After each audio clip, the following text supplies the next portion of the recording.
What's good, YouTube? How's everyone doing? Welcome back to the channel and welcome back to another reaction video.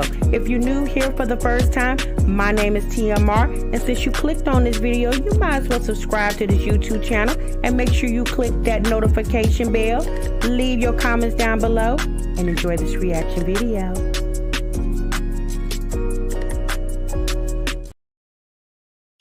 What's good, YouTube? What's good, TMR gang? Welcome back to the channel and welcome back to yet another live reaction video. You have just entered the Break Room Chronicles. So breaks are only 15 minutes, but I was over here. We break for one damn hour.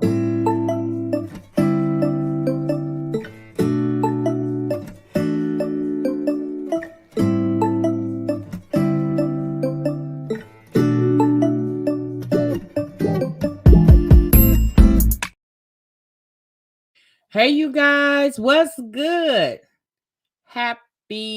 What's today, y'all? Tuesday. Sorry. Happy Tuesday to each and every one of you all. I hope you guys are feeling good and doing great.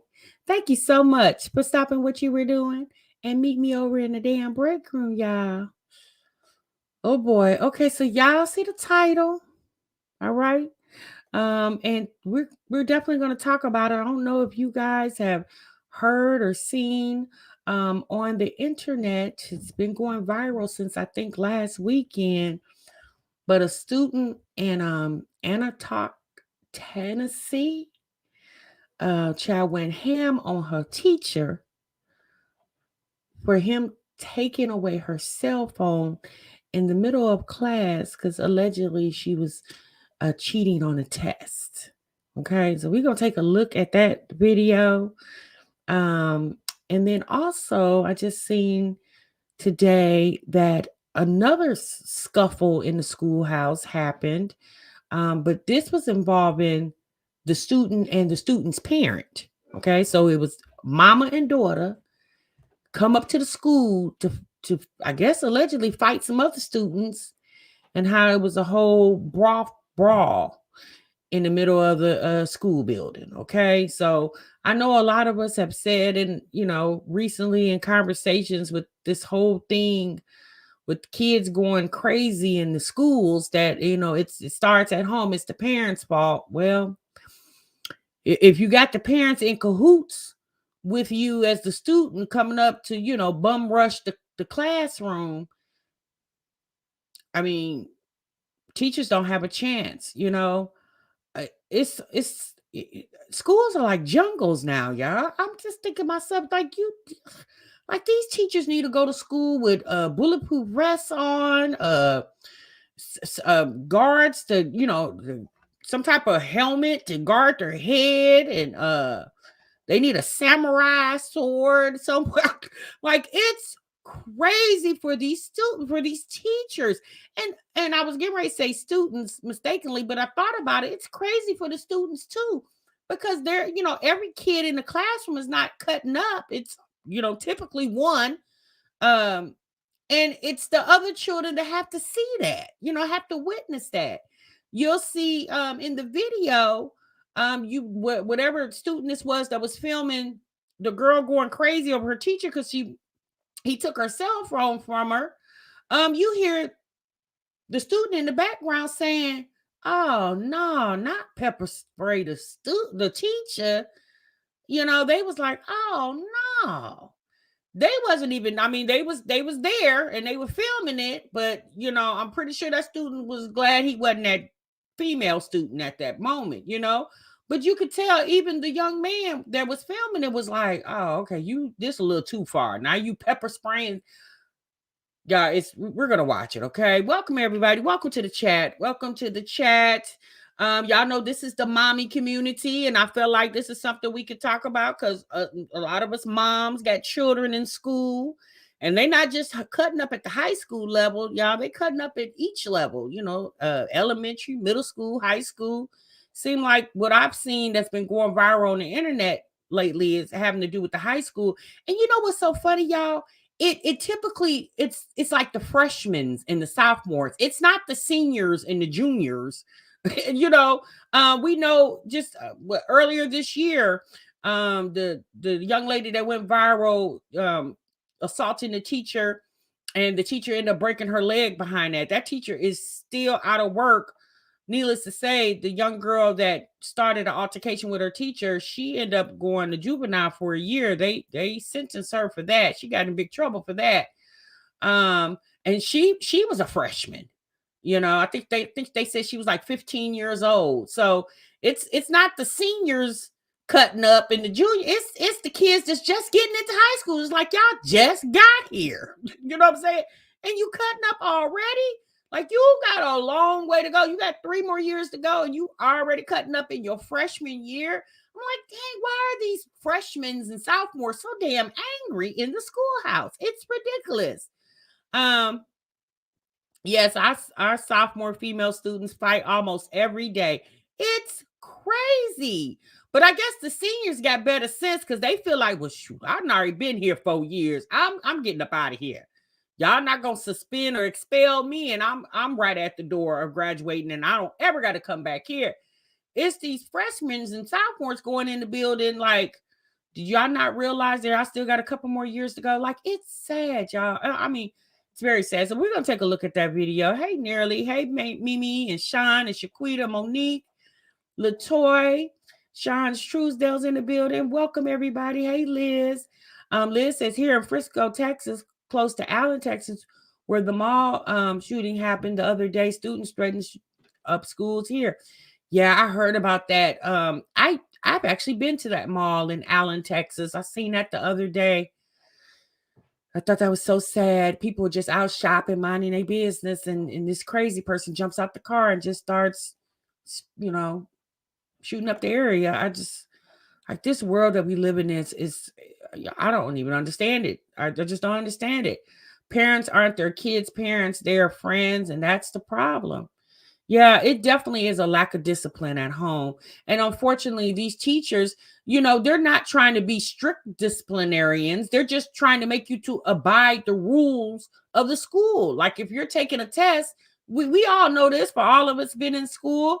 They tell you put your books away. When I was in school, cell phones wasn't a thing, but they would tell you put your books and your notepads away. Okay. Well, now, cell phones is the thing. Now they tell you to put your cell phones away because you could cheat on your cell phones. Um, so yeah, the kids have zero respect. They have literally zero respect for authority. It's so sad how these kids do not respect authority. It's very, very sad. Newton Third Law said it was rare for my students to act a fool, but it took a lot of relationship building to get there. Exhausting. I just wanted to teach. Yeah, you do. But even with teaching, you got to be a people person because obviously you're dealing with people.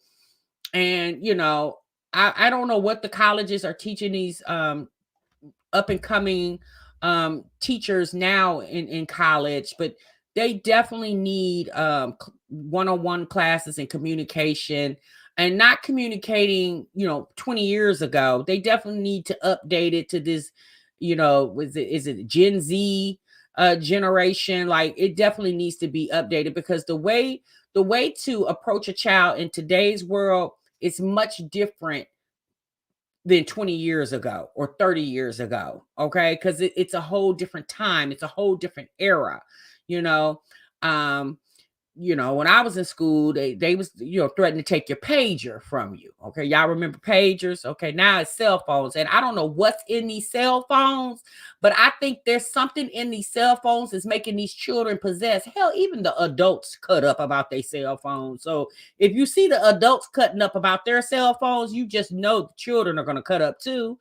You said cell phone, watches, laptops. Hell, they'd be on their AirPods sometimes on the phone during class. Yes, just I seen someone else in the chat said, I'm so glad my kids are grown. Girl, I got less than a month and my last one will be walking across that stage and I don't have to deal with the schools anymore. But there are thousands and millions of kids that are still in school, and there's a lot of moms and dads and grandmas and grandpas and aunties and foster parents that are dealing with the school system and the kids in the school, and it's just so sad. You said I think students need to be homeschooled again. Yeah, but that's hard, Sean, because a lot of people are not working at home. A lot of parents have to work outside the home. Like if you are a parent who works at Amazon and you work in the warehouse, yeah, you can't work at home if you work in the warehouse at Amazon. So there's a lot of jobs that are not fit for at home. Um, work at home type setting. So there's a lot of, parents that have to work outside the home. They have no other choice. So, homeschooling, it was hard for a lot of us parents the way they threw us into that homeschooling back in 2020, 2021, because we was just like, wait, what? You want us to teach the kids? Okay. So it was a lot for the parents to learn. And then you had teachers who obviously are parents. So not only were they teaching at home children, but their children were being at home, being taught too. But I'm going to tell you what's going to happen, y'all.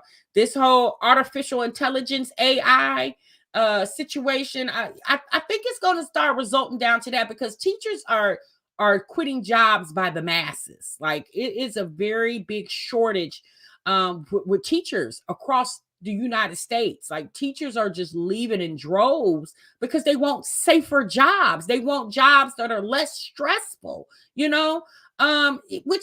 which is so odd to me, because I don't understand why a child does not want to go to school and learn. I used to love to go to school. Now, obviously, I'm human. We all are human, and we all have days where we don't want to do something. Like, we have days where we don't want to go to work. And you as a kid, you got that day, you wake up on the wrong side of the bed, you just don't want to go to school.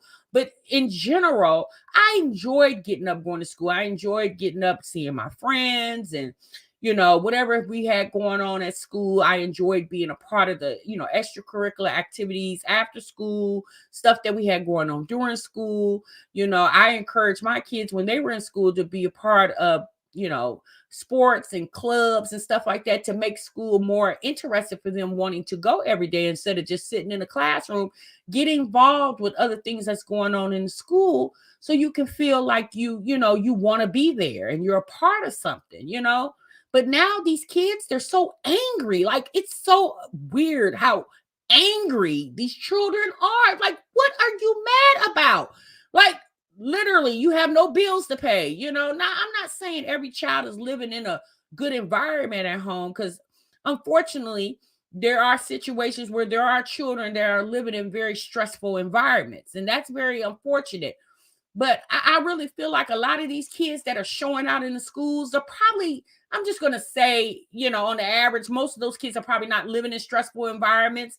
They're just unruly children, and they're probably unruly at home, and then they go to school and be unruly. Okay. That's just my opinion. Yes, TMR is right. I'm a teacher in preschool, and there is a high shortage with teachers, nurses, bus drivers, etc. Sean Smith also said, fortunately, I work in the same high school my last two go to. I will have one graduate next month as well. Congratulations, Sean. Miss TLD said, homeschooling had me and my son spending a little too much time together. We were sick of each other by the end of it. I know that's right, sis. I think kids need more outlets. I definitely do. But it seems like the administrations of the schools are not working towards that. And let's be honest, y'all, you need teachers to volunteer to work after school, to be a part of these extracurricular activities. And these teachers are so stressed out. Once they finish their 8-hour shifts, child, they're not trying to sign up for anything additional. And if they need to work a part-time job, I say, child, they go somewhere else and get their extra hours. Once they leave that school, they're done. They don't even want any parts of it. Trina says, I bought my niece a pager, and someone stole it at school. I almost went to jail twice. Once for beating the ish out of the girl who tried to sell me the pager back. Then for a minor with the pager. Oh, wow. Okay, Trina. Well, since I definitely don't want you fighting at the schoolhouse with the kiddos, ma'am. Teachers don't want to sponsor. No, they don't. They don't. But you can't blame, right, Mastermind? You just can't blame them. All right, y'all. So let's pull up this video so I can let you guys see it with your own eyes. Give me a moment. I have it on Twitter. So let me get over here on Twitter.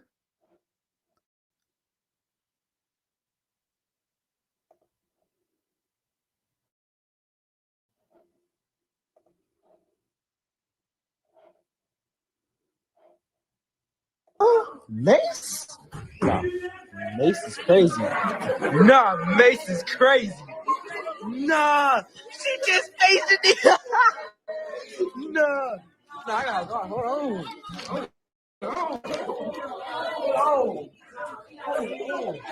Nah. She just pepper sprayed. Give me my phone. Give me my phone. God, wait.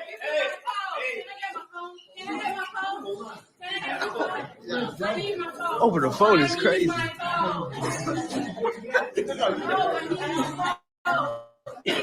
this nigga. I need my phone. Okay, give me my phone. Oh, watch out. I'm going in. Watch out.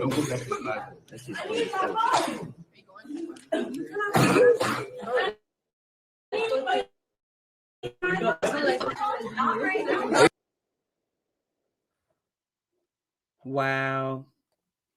Just wow. And when that teacher dropped down to his knees, my heart dropped for that man. But you know what? He was still holding on to that phone for dear life. Child would have flung on the other side of that hallway. I would have got rid of that phone so daggone quick. All right. Yes, it is blessed. They're way too grown. Now, obviously, she is going to be disciplined, but in the news article, it stated that due to privacy, they couldn't say to what extent. But all it's going to take is for the little kids to get to talking in the school and put a business out there. So, privacy going to be right out the window with sis over there. That video we just watched on from Twitter has over 6 million views on it. Okay. And hopefully that, obviously it's not just adults watching that video. There's probably kids more than likely watching that video too. And I'm just praying that this just doesn't keep spiraling out of control. And these kids, pepper spraying a teacher, pepper spray, that's a weapon. Okay. That's a weapon. She wasn't even supposed to have that pepper spray in school. I'm pretty sure that's against school policy to have pepper spray in the school. And she, not only did she pepper spray him once, she's pepper sprayed that man twice.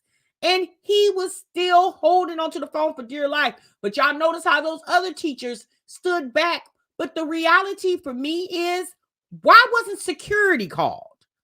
I was curious of why. Now, granted, this was a 1-minute clip. But when that young lady started acting out in that classroom and sprayed him the first time, he should have yelled to the top of his lungs to his coworkers, the other fellow teachers, to call security, or told one of the kids, get security, because he had been assaulted. When she sprayed him with that pepper spray, he had just officially been assaulted. Okay. Privacy should have went, what did you say? Privacy should have went out the window when she started acting out like that. Exactly. I could not be a teacher. I would have slammed her to the floor. So sorry for the teacher. Yes, I felt so sorry for that man when he fell to his knees. Like, that girl literally brought that man to his knees. Not literally and figuratively brought that man to his knees. She needs to be kicked out that school and bused to a school 100 miles from house. She shouldn't even be, in my opinion, she shouldn't even be allowed in the school because, like I said, allegedly she was cheating on a test, and that's why the teacher took the phone from her. Now I know a lot of people are saying the phone shouldn't even be allowed in the school. I disagree with that because there's so much going on in the world with school shootings and things of that nature. I disagree with phones shouldn't be allowed in the school, because just like the teachers have their phones, there's teachers that I've seen with their phone sitting on their desk right now. They probably, I haven't really seen a teacher just answer a phone and be like, hey girl, let me call you back, I'm at work. Like, I haven't seen that. But teachers, they have their phones on their desk. And I don't feel like the teachers or the students should be without their phones, because let's be honest, y'all, kids don't even have lockers anymore. They don't even give kids lockers. It used to be when I was in school, if we had something, right, Newton, exactly. If we had something that wasn't allowed in the classroom, they made us take it to our locker. Either the teacher took it from us for the whole class period, depending on what you had. They might have would have took it indefinitely, or they took it for the whole class period, or they would tell you, go put it in your locker. Well, you can't even tell the kids that now, but even telling the child, go put it in your locker, like they're going to agree to that. These kids nowadays will tell you to kiss their butt and pepper spray you or break your leg or do whatever. Like, it's so scary. That's a class 3 offense. What did you say, Sean? I missed your. Oh, you said that's a class 3 offense. That's a weapon which should be cause for her to be expelled. Well, I definitely feel like she will be expelled, especially as much attention her antics has received on social media. Ruth King says a lot of students and their parents don't have any respect for teachers, and a lot of administrators side with the parents and students. That's the reason I retired. You see, that's unfortunate, Ruth. And you probably was a really good teacher, but because you didn't have support from your administrative staff, you decided to let that job go. Bless said, I was reading one school has banned the use of backpacks. Oh, really? Well, nowadays the kids don't really have books anymore, but they walk around with Chromebooks. Kids, they don't have paper and pen, especially in high school. They barely have ink pens, I can understand a teacher with their phone, but a student don't need one during school hours. AK, I disagree with that. I feel like we've seen just here recently, it was that was in Tennessee as well, right outside of Nashville. The lady that walked into the school and did the school shooting. I disagree. There's so much going on in the world. We remember, I think that was last year, where they had the shooting in the school right outside of San Antonio. The name of the city is something Valley. I can't think of the actual name of the city. If you guys remember the name of the city, please drop it in the chat. Condolences to everyone that was affected by that. And that was last year. So I feel like children should be able to have their phones, but it should be very well understood. And I know that's probably ludicrous to say, because, these kids, some of these children, not all the kids, are acting very unruly in the school. But I just feel like in an emergency situation, Navaldi, thank you, sis. In emergency situations, I feel like, you should be able to have your phones, because things happen, stuff happens. And I think it's important because, that could be a way for the child to reach this parent in the case of an emergency. Some kids have children themselves too, so they do need phones at times, right, Newton? Yeah, right. A lot of these high school students have kids themselves, babies themselves. There are enough teachers and administration with phones if emergency personnel is to be called.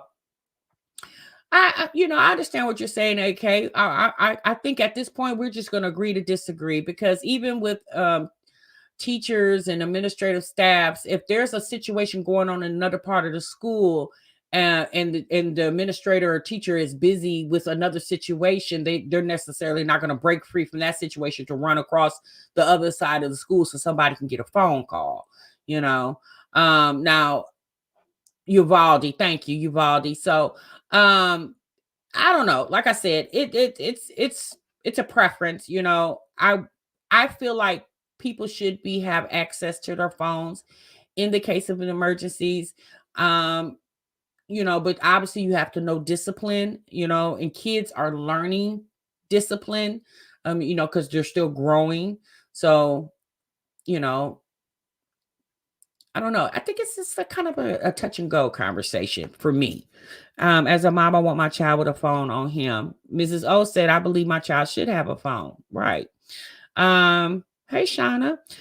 Some kids are not bus riders and have to walk to school. You're telling me they shouldn't have phones? Yeah, right. Yes, exactly. Or not only that, if there's something that happens on the bus, bus breakdown or, fight break out on the bus or something like that. Like I said, in the event that there's something going on, I feel like, everybody should be able to have their phones on their persons. Okay.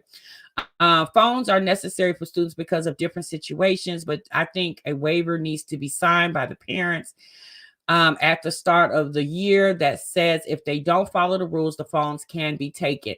And even with that waiver being signed, and I definitely agree with you, Our Family, Our Journey, even with that waiver being signed,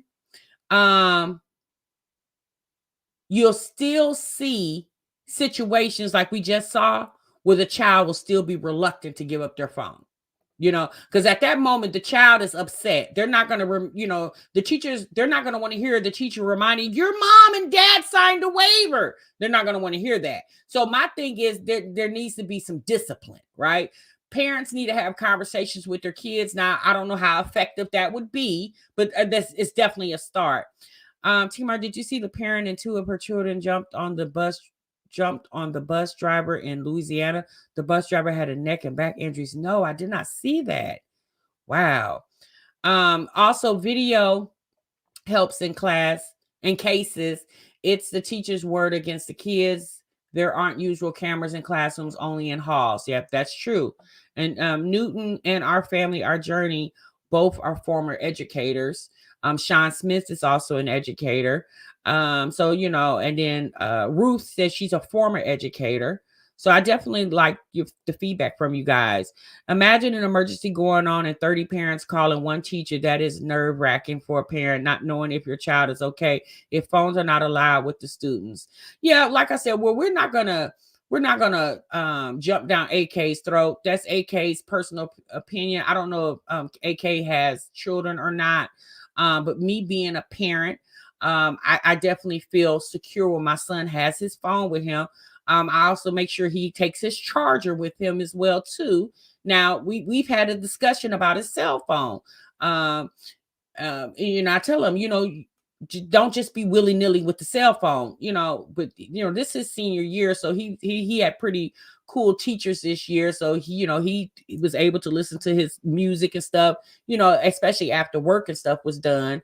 My son's never had any issues the 4 years he was in school with his cell phone, but he definitely was a witness of other kids in his classroom that had issues with their cell phones. Mickey T says, I'm office staff in elementary. Jessica said, hey, TMR chat, my son's school now that they keep the doors locked from the inside. Now we find out the school is putting in bulletproof glass. Wow, Jessica, that's a lot. From the outside, okay, yeah, that's a lot.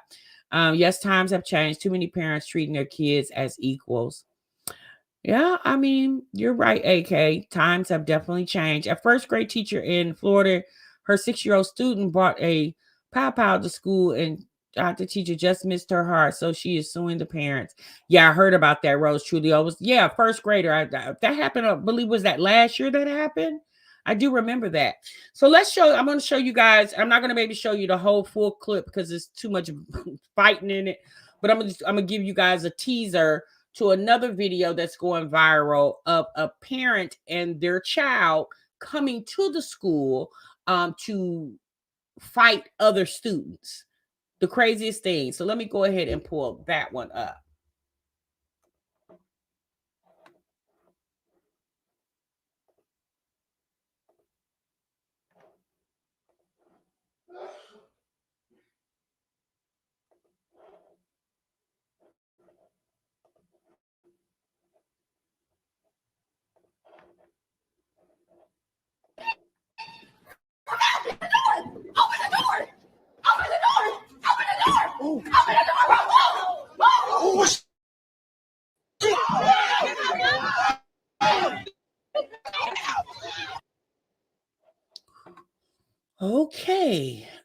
Now that happened at a school called Chester Nimitz in Texas. I don't know if that's what part of Texas that is, but that happened at a high school called Chester Nimitz.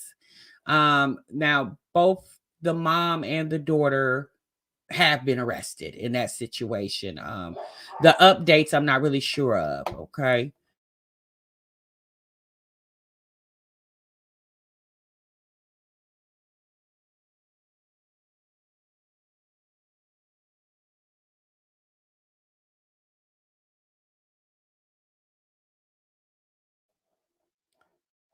Sorry about that, you guys. In Jamaica where I live, you can't have phones at school. You gotta hide it if you bring it. Yeah, I mean, I would just keep mine in my book bag. I would use my phone in between passing in class.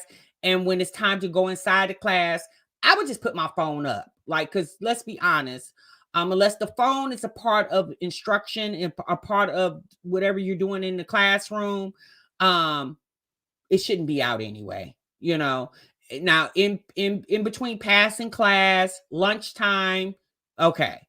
Nimitz is a school in the suburbs of Dallas. Oh, wow. Well, the mama and the daughter both came up to the school. The honey's the ghetto, just ghetto. Now, like I said, I don't know the details, but what I don't understand why the mother walked right past the principal office to go to the classroom wherever this wherever the daughter was trying to fight. I don't understand why the mother, the parent, the adult walked right past, and it was the teacher. I don't know if you guys seen, it was the teacher holding on to the door, and honey, they flung that teacher right out the way and swung that door wide open. Like, at this point, these teachers don't stand a chance. Like, these teachers are not WWF wrestlers. Like, what do y'all want these teachers to do?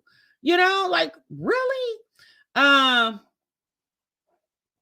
So you have even during lunchtime or in between classes. Yes, exactly. These people in Texas have totally lost their mind. I mean, Miss TLD, they lost their mind all across the world. Okay. Yep. Mine keep his phone because sometimes he has to stay after school, but he knows he better have it off during class. Exactly. Hey, HBB. Okay, I read that one. So yeah, so like I said, I wanted to bring that to you guys because we've been talking about the teachers and the situation with these students and altercations, and it's several more online, y'all. It's only so much I'm going to be able to bring over here to you guys because it's just so much, and it's sickening at this point. It's just sickening to see how these kids are acting in the school. And I'm gonna be honest with you. There are situations where I could feel like the teacher could be the aggressor. Because just because you're a teacher doesn't mean you know how to handle students, right? Because I've had my mean teachers in my days, and I definitely do understand that. But I just really feel like there's a lack of communication. There are ways to approach a hostile situation. I don't know if teachers are being taught that, like if they're, just like police officers, when they train to be a police officer, they go through the academy and they're taught or trained for different situations to handle situations that they come across in the community. So I feel like teachers are not getting that same type of I almost feel like teachers need to go through some type of academy like the police do, because they damn near are like police in the school. They got to contain fights. There was just another situation about a week or two ago. I believe this was Texas as well. Break up a fight, and the people that were involved in the fight turned on the assistant principal and end up beating her up and sent the woman into a seizure. I believe this happened like 2 weeks ago, and I'm also very positive that it happened in Texas as well too. I believe like the suburban cities of Houston, right outside of Houston somewhere. They don't even pay teachers enough to deal with this nowadays. The kids bully the teachers. That's why I didn't teach past elementary. I totally understand. Newton said just happened in Cincinnati and the parent was armed, they had to lock the building down. Oh my goodness, are you serious? But that's what I'm saying. This parent running up to the school because your daughter is having a situation with some other students at the school, like you as the parent, like what good are you going to help your daughter? How can you help your daughter? And now you sitting behind bars. She in the juvenile jail and you in the adult jail. So how helpful are you going to be to advocate for your child when you locked up? Like at some, like literally, I feel like the mother needed to be the adult. Now again, I don't know all the details, but one thing I do know, going to jail is not helping anybody, because now you got a case, okay, meaning the mother and now the daughter. Both of y'all got cases. Y'all gonna need attorneys, and if you can't afford one, then maybe they'll give you a public defender. Your business is all on the internet, and your daughter's gonna be expelled from school. So it's just a vicious cycle. Like, I understand being upset, and I understand if you feel like your child is being threatened as a parent. Our immediate mode is to protect. We immediately go into protect mode, right? But even with us going into protect mode, we still got to think logically, right? And I feel like, based off what I saw on the internet, the adult in that situation, the mother, was not thinking logical. It's just sad that the parents do not enforce discipline in their kids anymore. Plus, the parents acting a whole ass with their child. Exactly. So we're going to take another look at there was a superintendent of a Minnesota schools, and he explained what they're doing now, their approach to discipline in the schools. So I want us to take a look at that real quick. So let me go ahead and pull that up.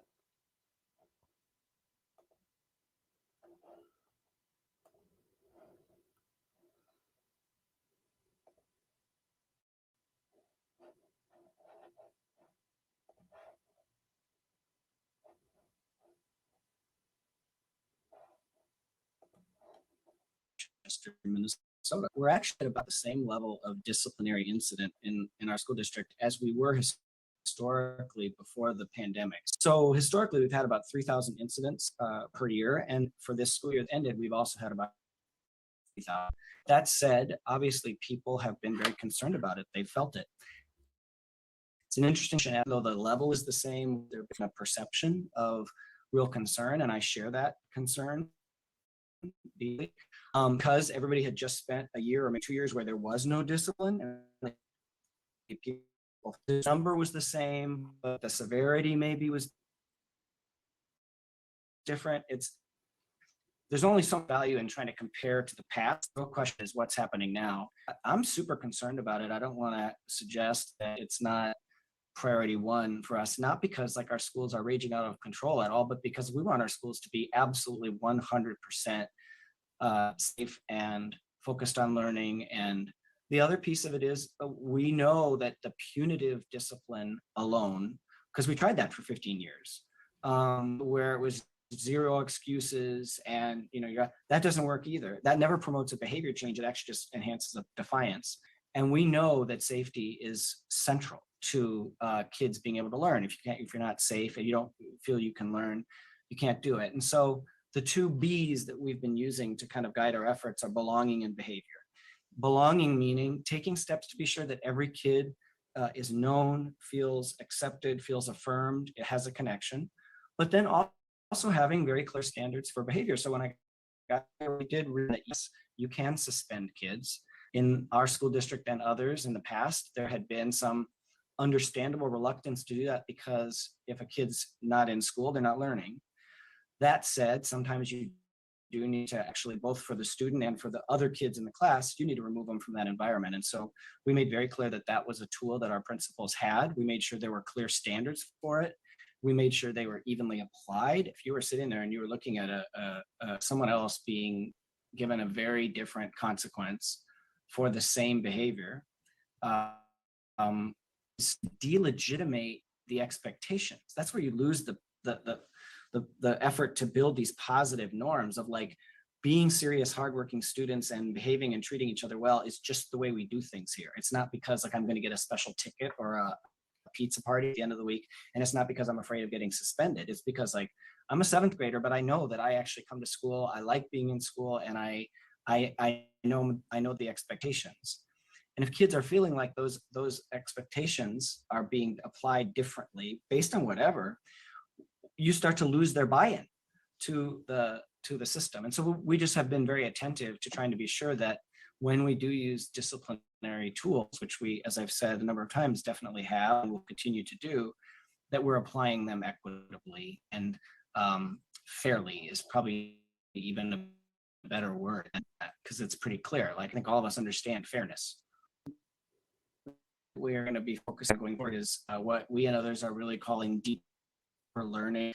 Sounds a little fuzzy, but what it really means is that you're very serious about academic knowledge, skills, core concepts, and critically the ability to apply those concepts to solve real world problems, to actually, whether you're working in an auto shop or you're a scientist at the Mayo Clinic up the street from me, you are able to take what you learn academically and apply it to the kinds of situations that we know really are of opportunity. Again, whether you I'm actually kind of glad he said that. I'm gonna stop it right there.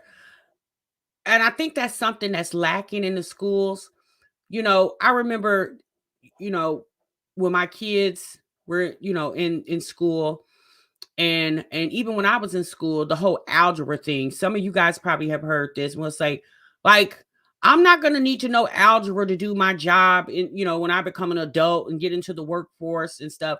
And one thing I do feel like is, the high schools, I feel like, do not teach applying, like he said, applying math, science, reading into critical thinking, using your critical thinking skills. And I feel like not only children, adults lack critical thinking, right? And what I do notice now that they didn't really have when I was in school, they started it like soon after I graduated high school, but like the whole career schools, right? Where you can go to school, you go to school part of the day for your core classes, and then the other part of the day, say for instance, you want to get, they'll have you going to, like, if you want to be a CNA or you want to get into nursing, so they'll have where you can go to get CNA, and you can actually get your CNA certificate while you're, like, I believe they started like junior, senior year. And then they have, shop classes and, auto mechanics and things like that. And then they have, career schools for, like, if you want to get into culinary arts and things of that, they're trying to give children real life skills to apply when you get out of high school and go into the real world. But if you're like, right, Votech, if you're like the young lady we just saw who was allegedly cheating on her test, and the teacher took her cell phone device, because I'm just going to assume that's what she was using to cheat, she's going to miss that opportunity to be, especially being like a freshman in high school, you're going to miss that opportunity to utilize, those type of services that can help you gear your mind into what you want to do once you graduate high school. Because,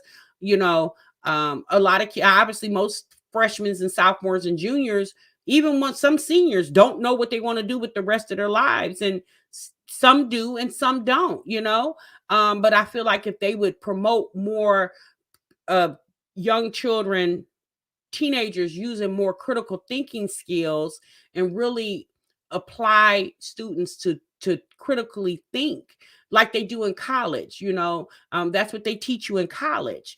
I feel like they don't really teach that in high school. They'll teach that in college, but they don't teach it in high school. Or teaching these children now coming up in this generation about credit and how that works. Because let's be real, it seems like they're trying to push us to a cashless society, right? Where you're using cards for everything. Okay. A lot of these children don't even know, what cards are. I mean, like, they're aware of, like, Cash App and stuff like that, but really how to manage their money. Like they don't really teach classes like that in high school about money management and about credit and APRs, and they don't teach that. Like me personally, like you want to force algebra down these kids' throat when, let's be honest, they're not going to use algebra in the real world, but they're going to they need to know what an APR means and percentage rates and things of that nature. Like they need to know that. Sabrina, you didn't get notified. Sis, make sure you have your notifications on. Make sure because YouTube does try to unsubscribe you from channels. That's what I did in my junior year. I had 3 classes. Then I went to my job at an elementary school. I loved it. Yes.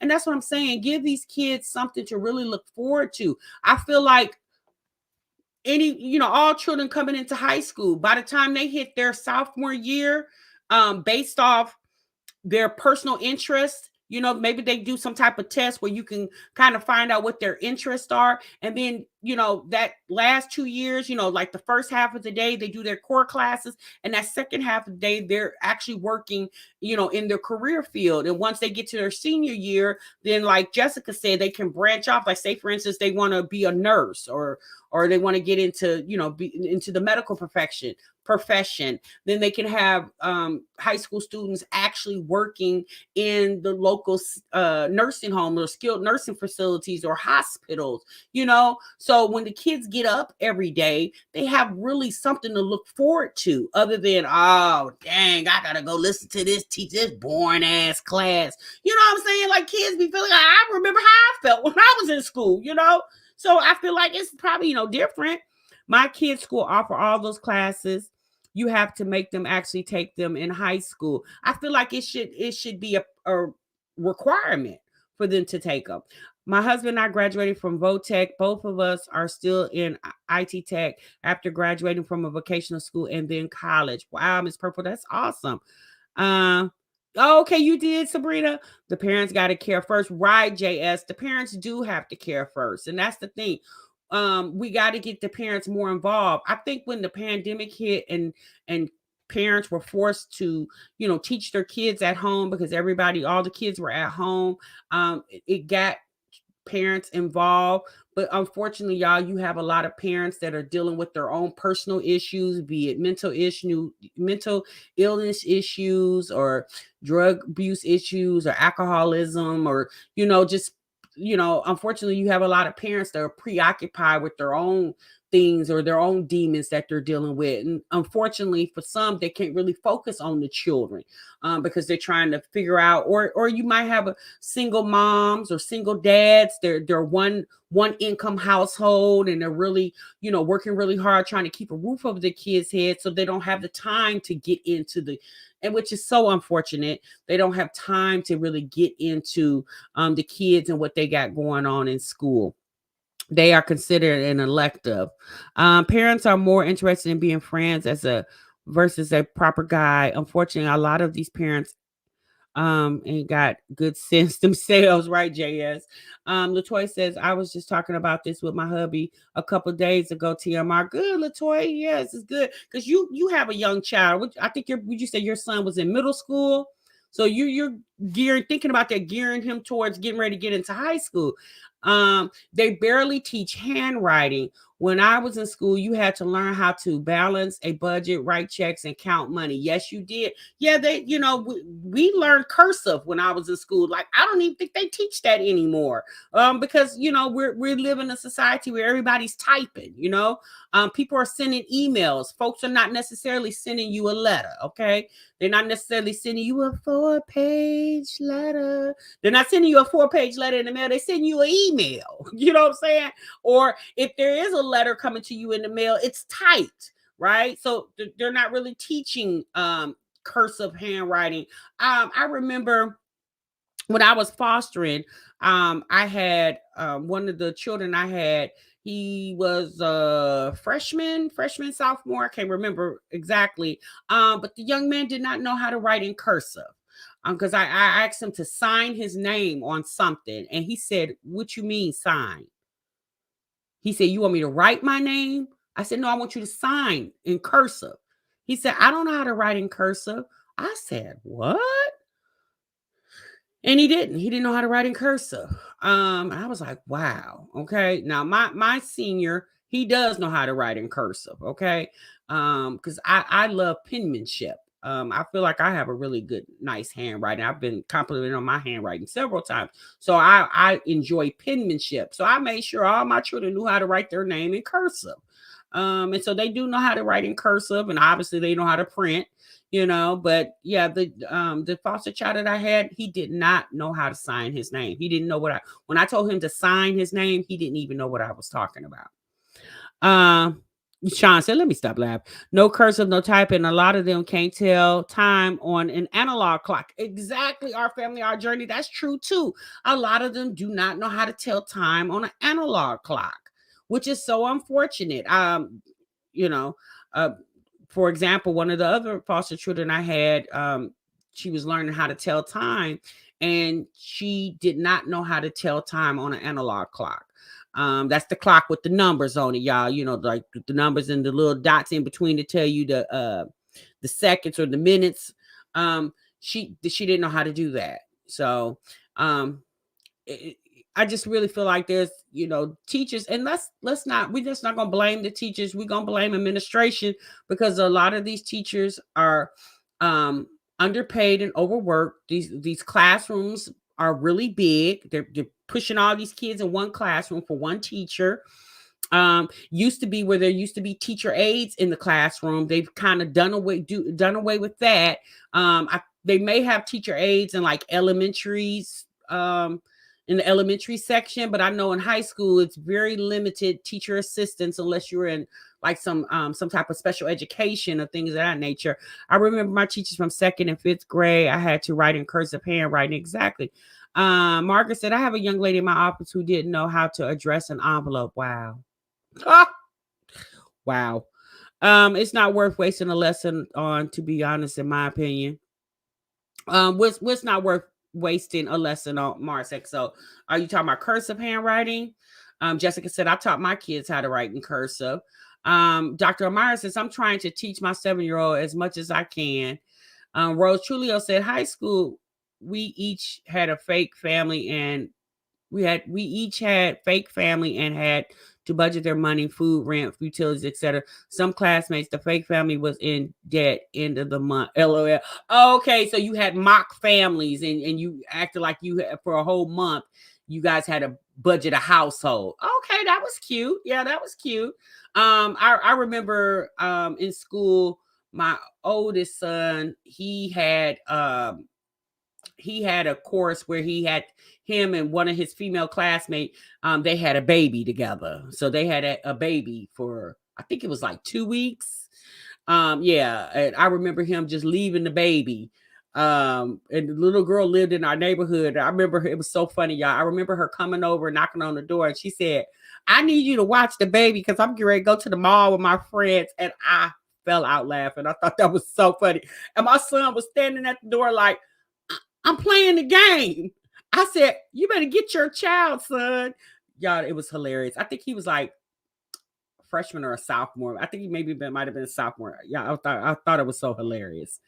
My great niece is being homeschooled, and she is learning cursive, how to do math without a calculator, basic manners. Not he done abandoned imaginary baby. Yes, honey, he abandoned imaginary baby. It was so funny, you guys. She came to the door and she was like, I need you, because the little girl came and she rung the doorbell, and I looked and I seen her, and I seen this baby doll in her hand. And for a moment, I had forgot about the experiment, and then it dawned on me. I was like, oh, okay. So I went and got my son. I said, somebody at the door for you. So he goes, he opens up the screen door, and he was like, yeah. And she was like, I need you to watch the baby. I'm about to go to the mall with my friends. And my son was standing there like, huh? He said, I'm playing the game. And they had this little argument back and forth, y'all. It was so freaking cute. I wish I would have filmed it. It was so cute. It was so funny. It was so realistic. Needless to say, he ended up having to watch that baby, okay? Because she threatened child support. I had an egg baby and I broke it. Miss Corey said, I had an egg baby and I broke it. Or did you get hungry, Miss Corey, and cook your baby? So, I don't think a lot of schools do that, but I think that's something realistic for the, for children to experience, like Rose said, in her school they were a whole family for a month, and they had a mock family. We did that. We had to take care of an egg. The next year they had baby dolls. I thought my kids, when someone came out, they were not happy with me. Exactly. Yep, I had a baby too. LL for home economics in high school too. Yes. Now we didn't have that when I was in high school, but my son did. I went to 3 high schools. I missed all the good stuff. Oh my goodness, you went to 3? So sis, you definitely got a lot of friends going to 3 different high schools. So yeah, you guys, I wanted to bring that conversation to you all tonight. I wanted to see, what you guys thought. You know, I know it's kind of late, so I can't necessarily do call-ins, but the next time if you guys want to have another conversation like this, I definitely want to come back with you guys and talk about Kim Zolciak and Croy, Beardman, filing for divorce. Croy actually filed for the divorce. It was said when it came out the other day that she filed, but there's been some bloggers that came back and retracted that and said no, actually he filed. So I've been watching Kim since she was on Real Housewives of Atlanta. What was she on, for episode 1 or 2, season 1, season 2? I don't remember, but I've been watching her for a while. And then when she left the franchise, and then she started doing Don't Be Tardy for the Party. I remember when her and Corey got married. I think they've been married 11 years now. And I always liked them together. I always thought Kim was a little extra, but it seemed like, Croy kind of balanced her. But apparently, whatever he went and filed divorce for, it's whatever happened, there's no turning back based off what the court document states. Okay. Don't be tardy for the party. Yeah, I really enjoyed watching the reality TV show. So, all right, you guys, I do question of the day every day, something new that I'm starting on my community tab. A lot of you guys are not engaging in the question of the day. It's just something fun that I feel like we can do just to, get our minds thinking throughout the day. So if you guys get a chance throughout the day, make sure you check my community tab for question of the day. I have some questions, probably 3 or 4 different scenarios up there. I have one just as recent. It's so funny because the one I recently posted today, I asked you guys to describe yourself using one word. However, don't use the word pretty, beautiful, handsome, or cute. And there was several of you guys that described yourself by saying that you were beautiful, cute, pretty. And I'm like, did y'all not see? I said, do not use those words. However, as we're ending out this live, I want you guys, if you haven't already engaged in my community tab, please drop in the chat really quick, one word that when you think of yourself, one word that describes you, but don't use the word beautiful, pretty, cute, or handsome. Okay. Make sure you guys drop that down below. If you catch it in the replay, leave your descriptive word of what you think of yourself in the replay. You said, for me, it's crazy. Okay, you said fab. Tam says, honey, fabulous when I think of myself. Hey, Miss Pettis, I'm busy packing up this house. Oh my goodness, sis, where are you going? You moving? Honest. Rose says honest. Sean says spicy. Dr. Amara says knowing. Planet Mimi says real. AK says she's resilient. And Shaquita says amazing. Jackson Family says intelligent. And all these words, someone else said, Scarlett says creative. Wicked says creative. Oh, Trisha says vivacious. Okay. But what I want you guys to know, although you just dropped that in the chat, do understand what you just explained, how you explained yourself by using that one word. Believe that. Believe that. Don't just put it in the chat. Believe that you're classy, Sean. LWJ, believe that you're independent. Kimmy K says, I'm funny. Trina says, roarsome. Okay. Jessica said, can I go fix my sis? Yes, you can, sis. I wrote intelligent on the comment post. Thank you, Deborah. But believe that, and Miss Pettis says, honey, liter. Latoya says loyal. Thank you, Tamar. Yes, understand that you guys are everything that you just put in the chat. Patrice says she's amazing. Understand that you definitely are amazing. That she said he do believe I'm crazy. Understand that you are amazing. Darla says I'm determined. Understand that you are determined. And take that one word, you guys, and do something with that word today. Make sure that word is meaningful to you, and build on that. Our new forever says I'm mindful. Brittany says adaptable. Make sure you guys believe that. Embark on that, embrace that, and make that something, make that word really define who you are. Okay. Charlene says, honey, blessed. And on that, I'm out of here, y'all. I'm gone. Thank y'all so much for tuning in. Make sure you guys hit the like button on your way out the door. And I'll definitely see y'all in the next one. Hey, Trisha, remember, so what you love. Bye.